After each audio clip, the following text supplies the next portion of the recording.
Well, what should we do for introduction? It's a vague teaching on the influences of black metal. I think I'll stop like around 90 because that's a whole different ballgame. But first I'm going to take it into the 80s, okay? From first song on first Black Sabbath.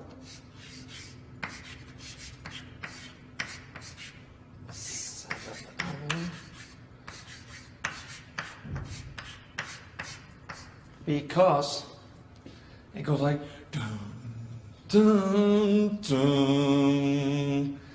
And when I make riffs, I made riffs for the last Startron album now, I still use those notes like sort of bass for a lot of the riffs. And a lot of people have been using that to make the grim or even eerie sound, and that song just plays deliberately on that particular riff from most of the song. So,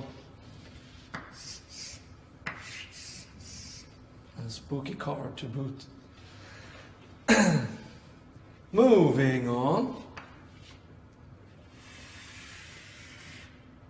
to maybe not the typical, but let's just include Motorhead for good taste.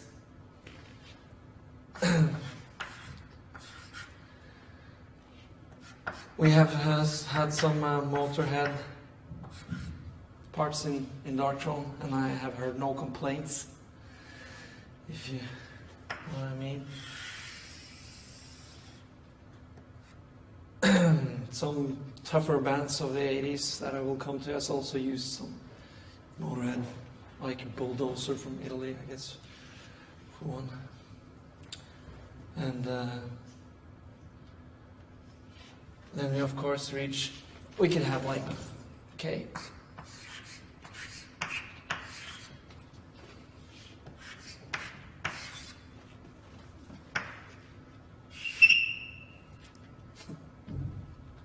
And then Venom, of course.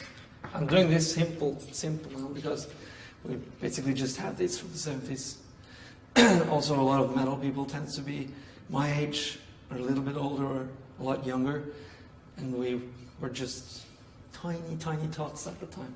We didn't really venture into the obscure.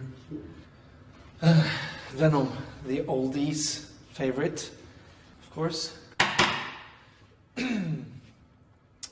But still popular with lots of younger kids. Because it's popular with the older ones, I guess. They want to find some essence there.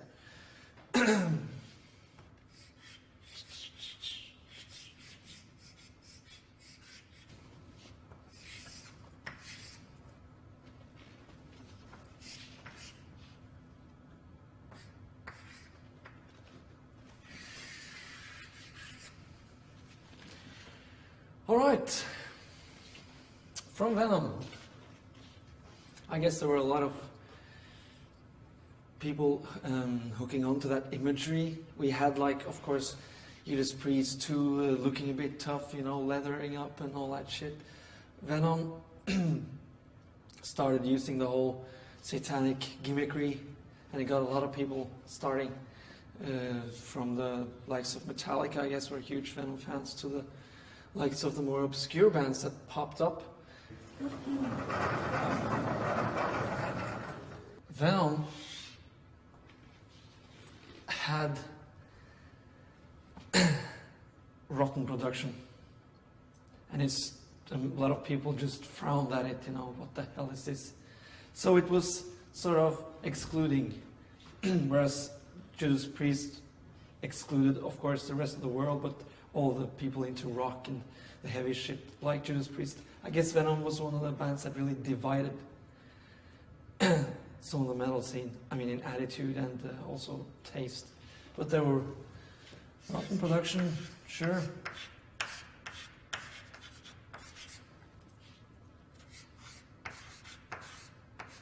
You could say even lo-fi.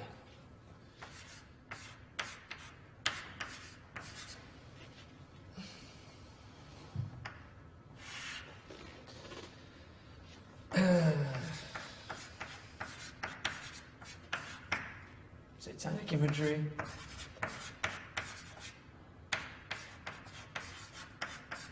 Of course, the leather and some swords were there, and you know, the whole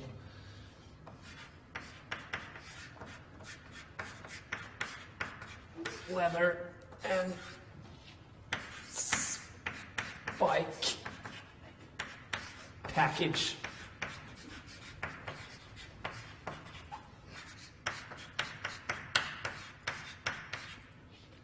Mythical, let's call it stage names.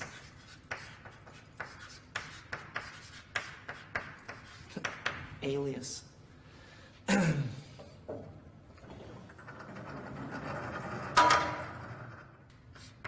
Hellhammer.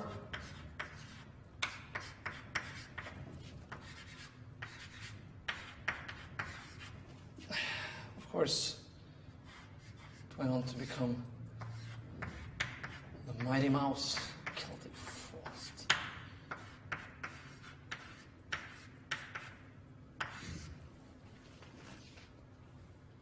Excellent writing there.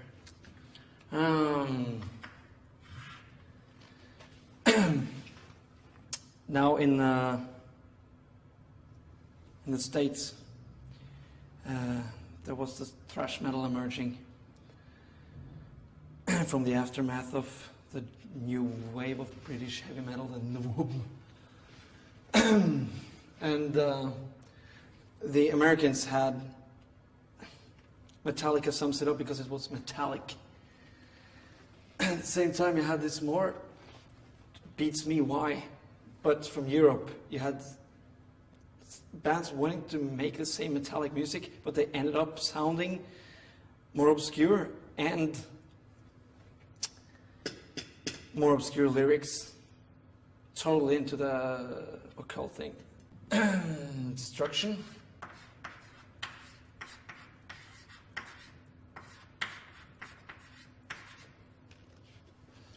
And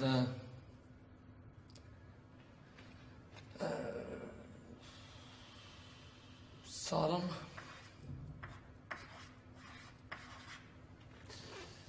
I think the links between Venom and Sodom are really obvious if you can listen to their early material of Sodom. Could also include the Creator, but they moved away from the occult pretty quickly, but they used to be called Tormentor, and it was they looked like proper European metalheads at the time, you know.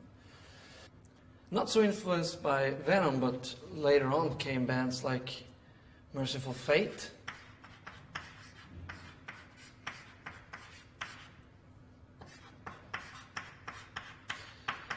early 90s black metal parties in Norway always played early Merciful Fate. There was no skipping on that, I can tell you. It was mandatory. Released at least 2 excellent albums with focus on occult lyrics, being pretty serious about that. The music was in the aftermath of new wave of British metal, like excellent musician and all that, but still first Merciful Fate album, pretty shabby. I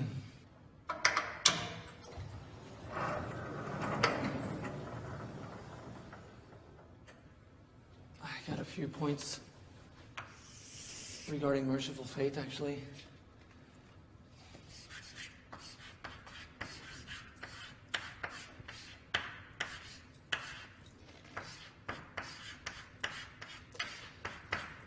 The seriousness of the lyrics, especially for me in the second Merciful Fate album, sort of converted me into the whole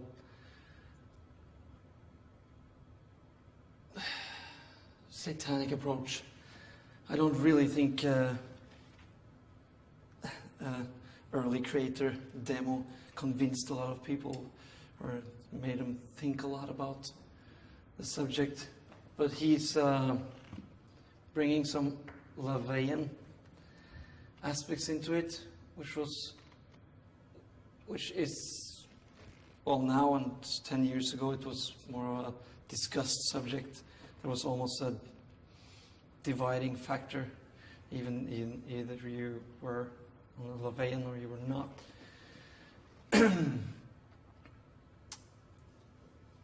The initial idea of black metal from the likes of Euronymous really, he did not exclude Merciful Fate, but he did not want black metal to be a LaVeyan thing. He thought that black metal had nothing to do with that at all. I guess I'm I can agree with it, but still, Merciful Fate, they don't exactly they don't have a lot to answer for. They did great shit. So they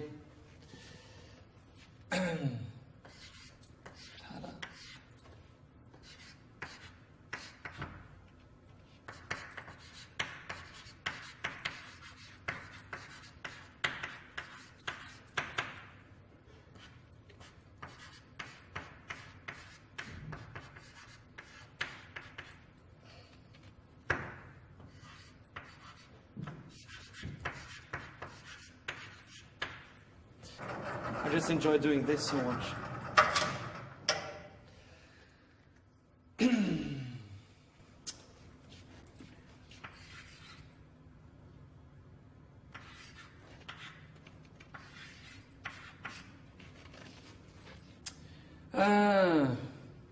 America.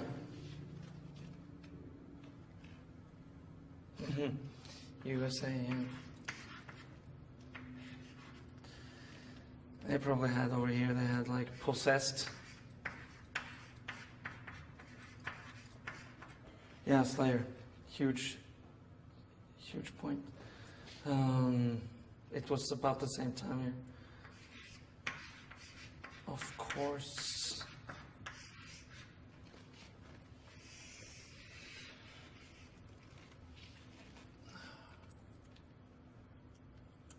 Can I like wipe that shit out?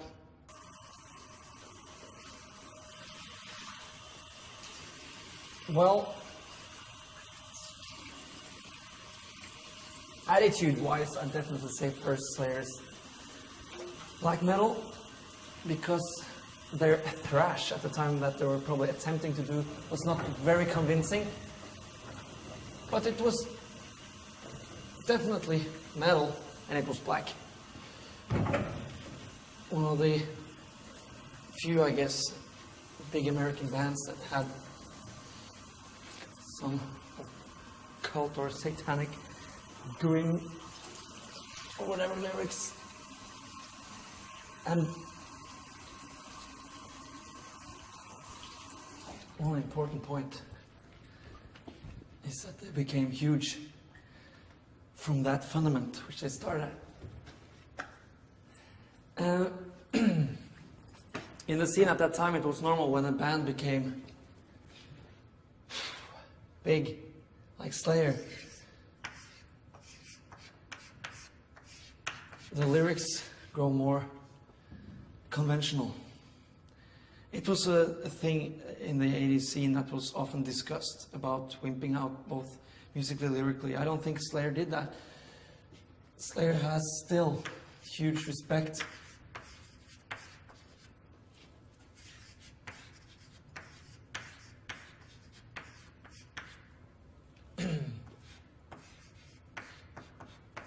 Came big.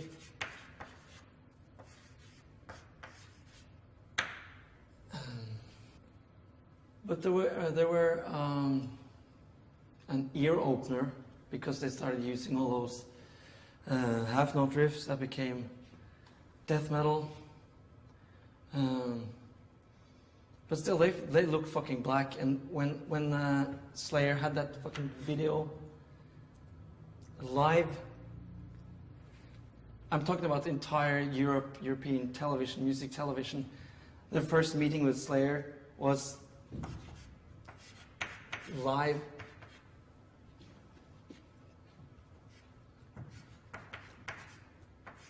Fucking evil sounding. Shit, they're not.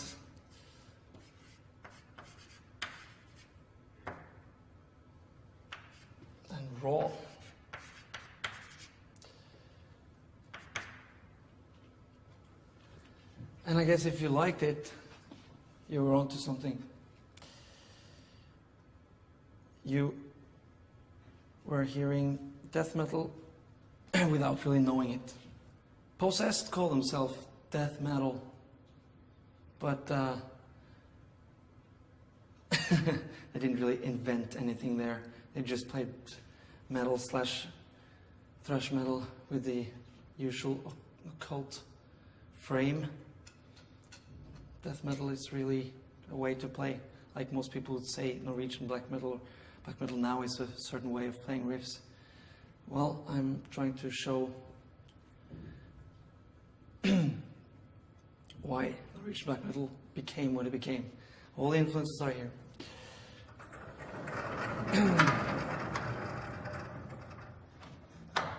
Yeah. All right.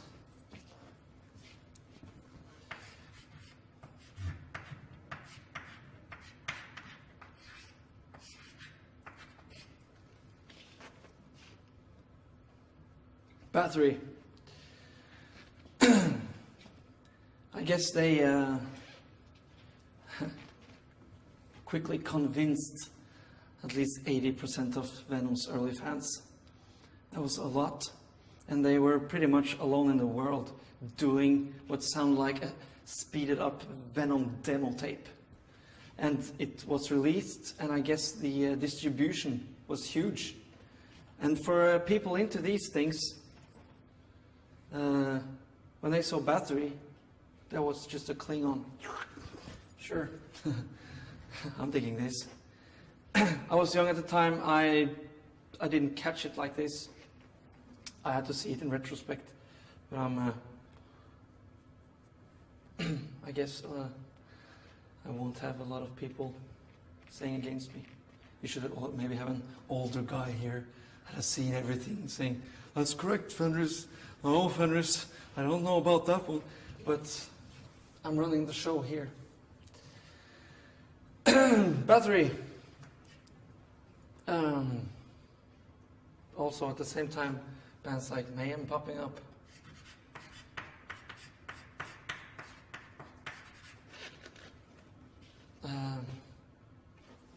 We gotta go here with Bathory, I guess.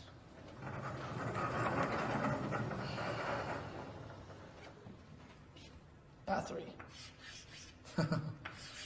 It's beautiful just to ride it.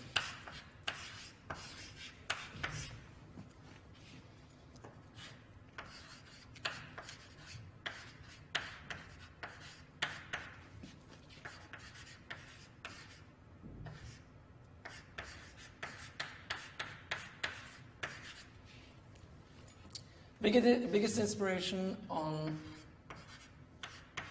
the Norwegian scene.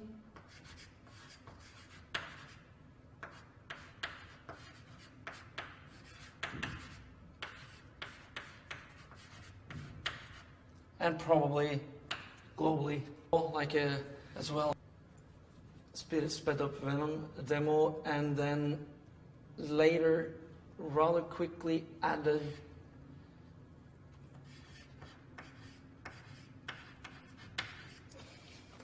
atmosphere.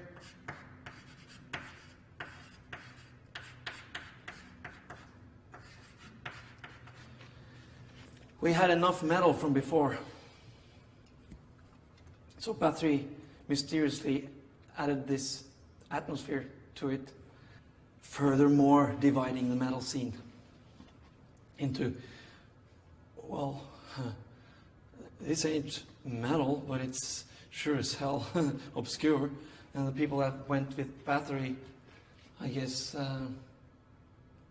had to end up in a black metal 90s rally.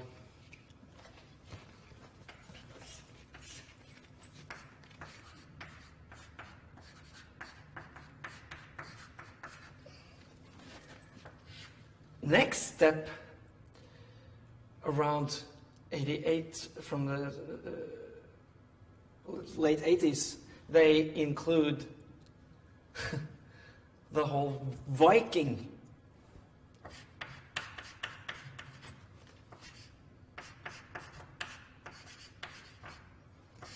pagan vibe. Also a big hit, as we see in the 90s. So as we see from the facts here, it's clear that Bathory, in my eyes, is really the most important band. He also had the very raspy, witchy vocals.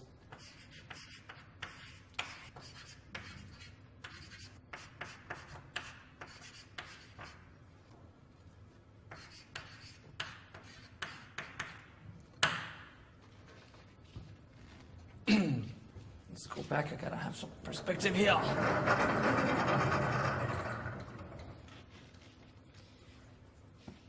No, not a lot of rasping, no. Pretty raspless. I don't know.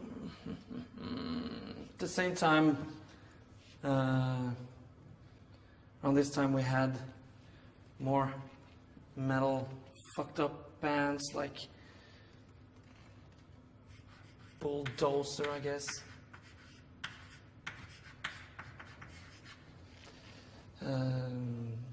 I guess Root from the East Block probably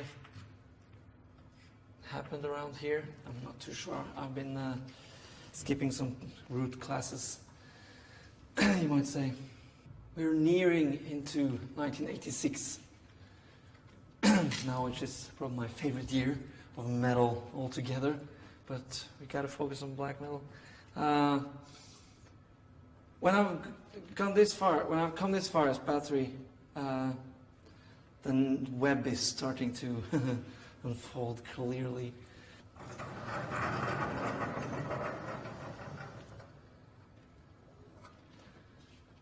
When you listen to the first Bathory album, the rasping voice is probably the one that you will hear from the Norwegian sound in the 90s trend that you will hear most similarities to.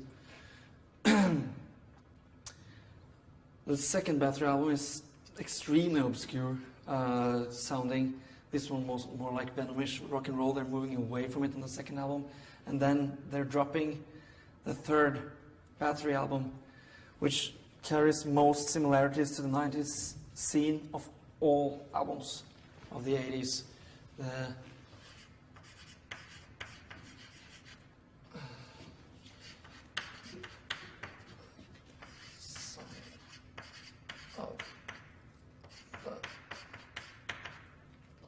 Black Mark album.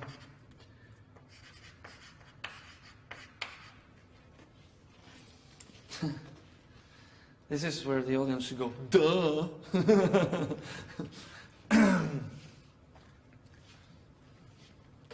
Number one essential album.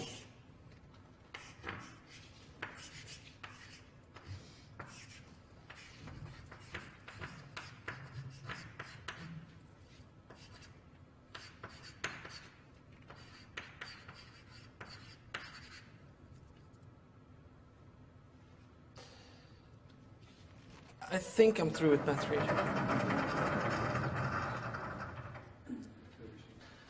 All these bands have released albums. Now in the underground, you get into the underground by, I don't know, maybe a record store where people writing fanzines try to sell their fanzines to the guy at the counter. That's how I got it. And then, boom, you're into the fucking underground. And then there's lots of bands, myriads of occult bands that have been influenced by all these throughout the 80s, which has also been important for myself. I could mention Poison from Germany,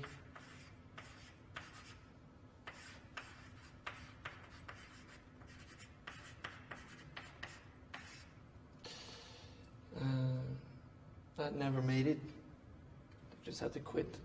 I should have talked a little bit more, but this is just an example. I can take some others if you have like, yeah, Obscurity from Sweden.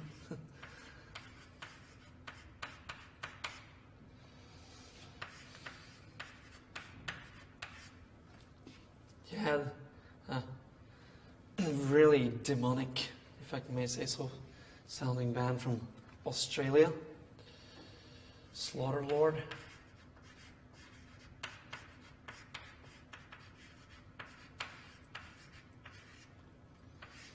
Let's say we're talking starting 85, 86.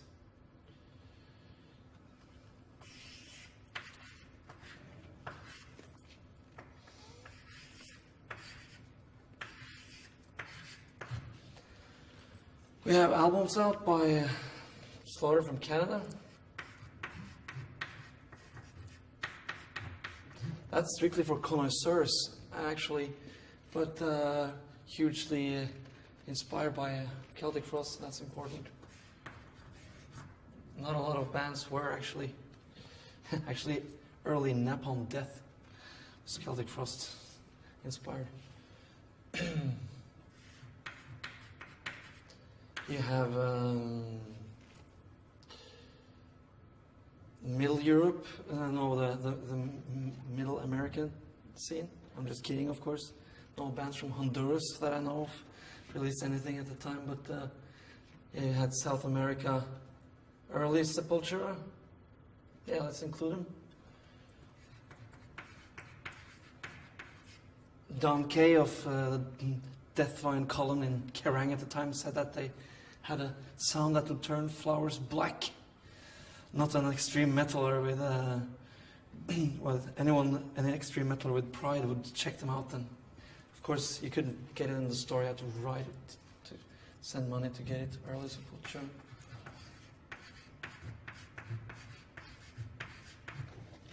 And one of the absolutely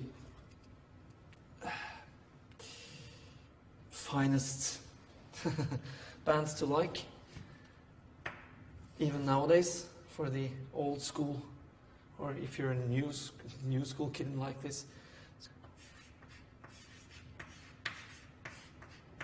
Sarcophago, first album, Inri. Get it if you can, get it while you can. I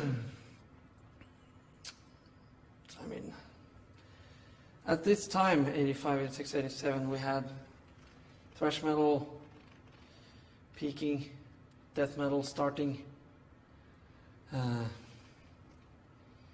First death metal album, let's just say that the first death metal album was Death, first Death album, out in 87. You can imagine the trend always comes 5 years after the initial. King Diamond, of course, had his Paint. Mayhem used Corpse Paint, I guess, later when they got Dead from Morbid.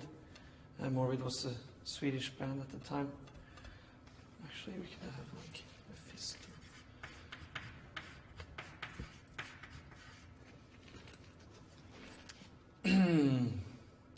Paint. There wasn't much paint. Photos you have of some of these bands aren't very clear. It's pretty obscure, some of it, but they've luckily grown to become cult acts nowadays.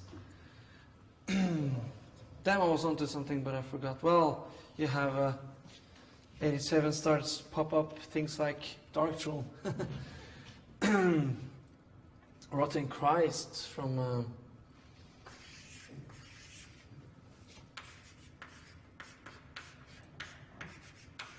Rotting Christ from Greece.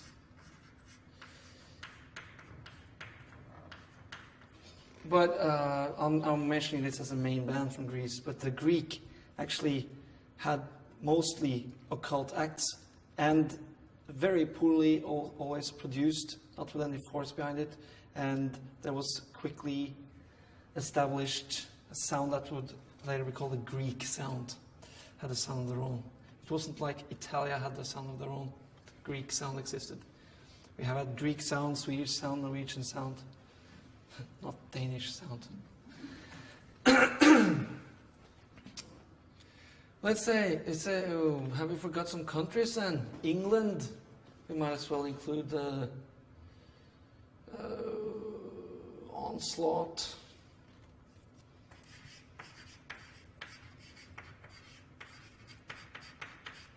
Weren't that hot though? Time of '86, there were almost no trash bands with a occult bag. '87 had 86, '87 had Sabbath from England starting up with some pentagrams thrown in for good measure and pretty anti-Christian lyrics. I also have Sabbath from Japan, which is still going, but they're metal rebels, metal warriors. I'll use this one now. Can I?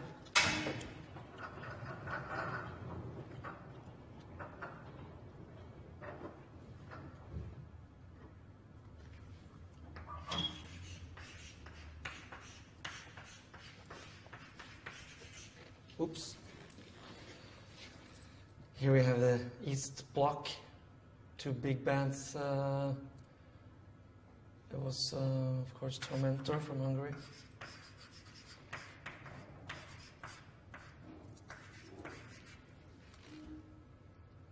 And Master's Hammer.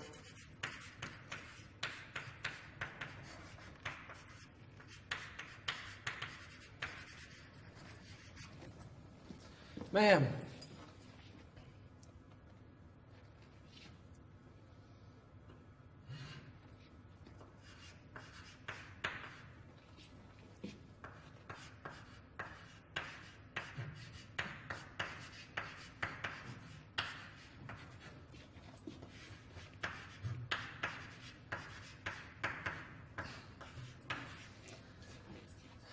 Oh, starting to spell incorrectly as well.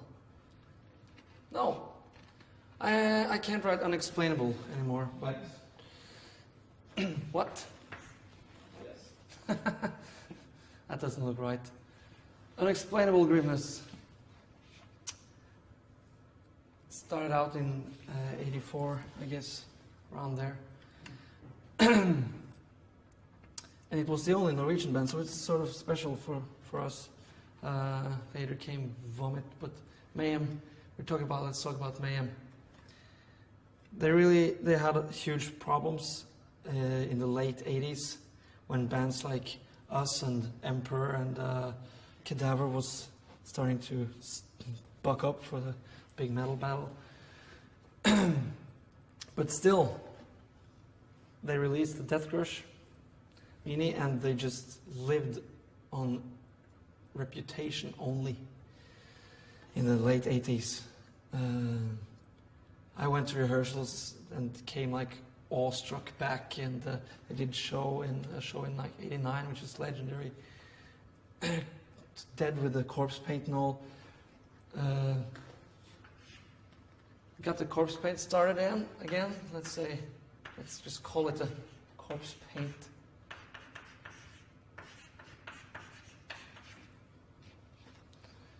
Revival. Sarcophago. Use corpse paint.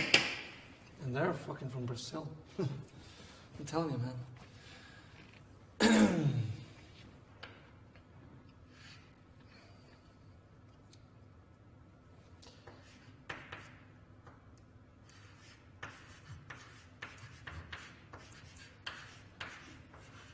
You're almost in itself, in himself it's like an aspect to Mayhem.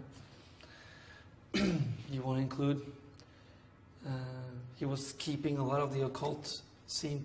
I guess he was one of the people that kept all these bands together and all the other obscure bands in the underground. Because what I'm describing here is not a musical style. It's a different bands that has something to do. It sounds, a lot of them totally different. Has something to do with metal, something to do with obscurity, something to do with the occult. So there's no style. So there's no people buying it. You know, like death metal was starting to get big here. Thrash metal was selling shitloads. Like didn't have anyone buying this stuff, so there was an underground thing. Euronymous plus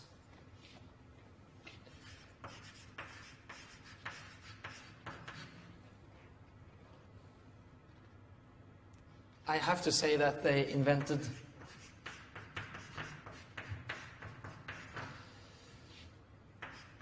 the typical Norwegian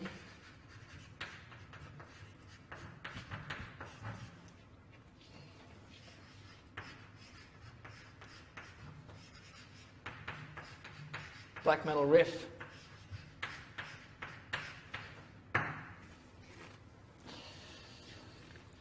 It was sort of derived from Bathory, but it was a new way of playing a riff that was had really not been done and not been stylized by anyone before. That's what Snorre and Euronymous did, and to my knowledge they did this in '89.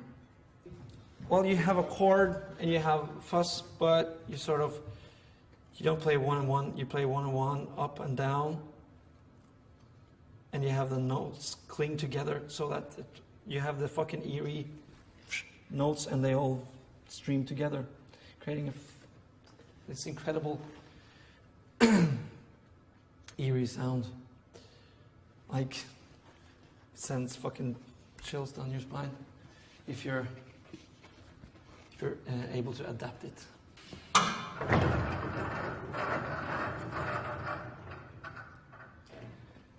Darkthrone were at this time, 88, 89, we had gone the route from getting into the underground via Slayer, getting all this stuff, but we were following the metal wind, one could say. Started playing thrash, onto playing death, and a lot of these groups aren't really what we call typical death metal that came from America. And that was what we played, and a lot of the scene, both underground and overground scene, was pretty death metal based at this time. I would just want to say the reason why I started to listen to this shit again for the second time and then understanding it differently. Euronymous, of course, understood this the whole time through because he was older than me and got it all the way. I came in here, had to go there. One summer I was listening to a death metal compilation tape. One song by Tormentor there. That was not death metal, but it was like all this, just mid-80s, all together, one song made me say, what the fuck am I doing? Why am I listening to death metal? This is it. I'm taking out my old albums. And from there, I just started listening to that. And then I started, at the time, I of course knew what Mayhem was doing, but we were really involved in the death metal thing. But from there on, I started listening to this shit again, and I started getting more interest in talking to people that were into the same shit. Therefore, we started later hanging around Mayhem a bit more. So Tormentor, 89, turned my fucking head again. On to the 90s.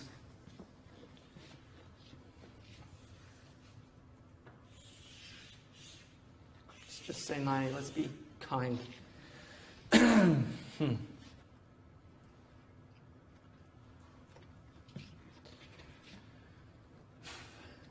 Mayhem, the black metal riff, Mayhem starts making new songs, which has these riffs. Basically, Mayhem was the first Norwegian black metal band in the forefront, the avant-garde.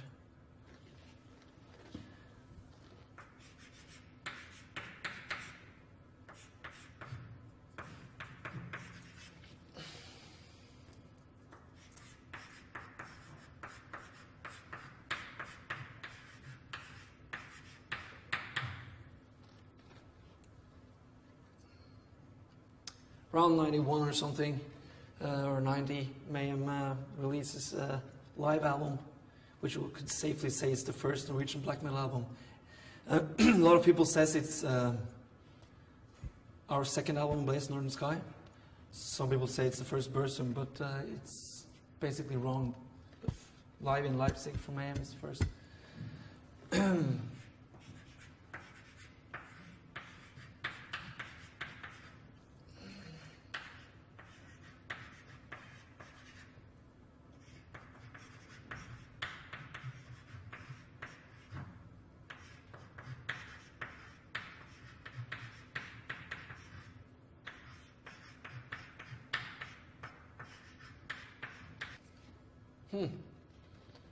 I forgot. I gotta say, man, in '91 when Euronymous opened up shop, there really weren't a lot of bands apart from this going for the black metal sound. Of course, I have like later on it's.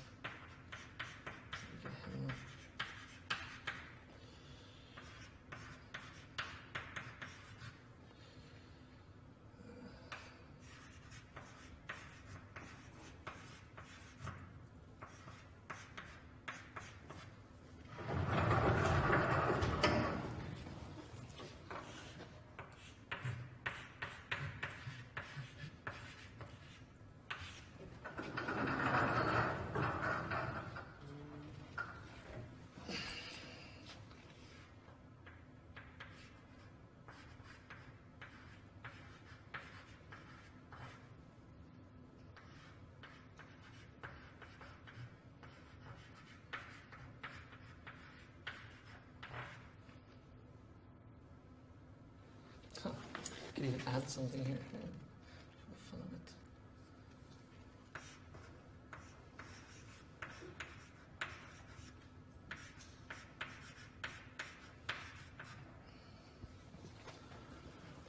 Let's see, 90.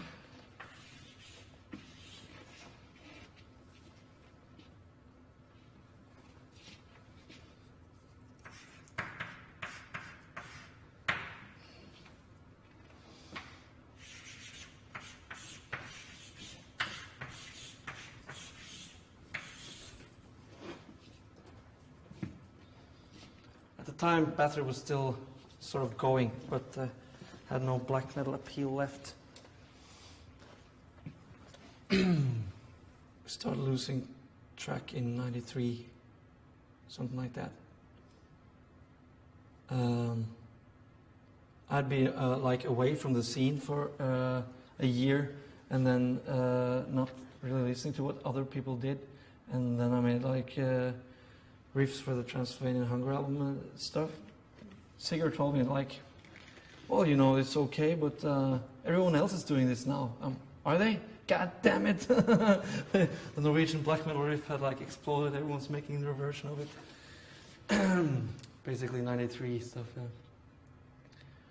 It starts to get shady from here, I'm telling you. So I'm not going to go into that. I'm just calling it the Myriads, and that's it. But at the time here, we really had no press at all.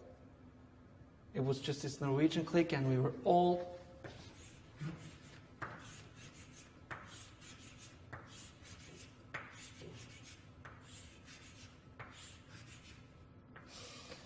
listening to all that, more or less, give or take a few bands for people. And that's why we had a similar sound. That Euronymous actually was starting a label was probably cool for like 80 people around the world. Like really globally, because it's always been global. Euronymous made a big point by having a huge map in his office, having pins in the map from where he had contacts. I always want to have contacts in Africa and shit like that. He craved that. The quality of the music, for instance, was not important for him as long as it were from a troubled situation that it was supposed to be like a struggle to be a metaler. It should be hated. Important. I'm feeling like I've completed when I'm feeling like I'm going to feel when I complete the Doctrine album. One huge chore that I feel sliding off my shoulders now. Yeah.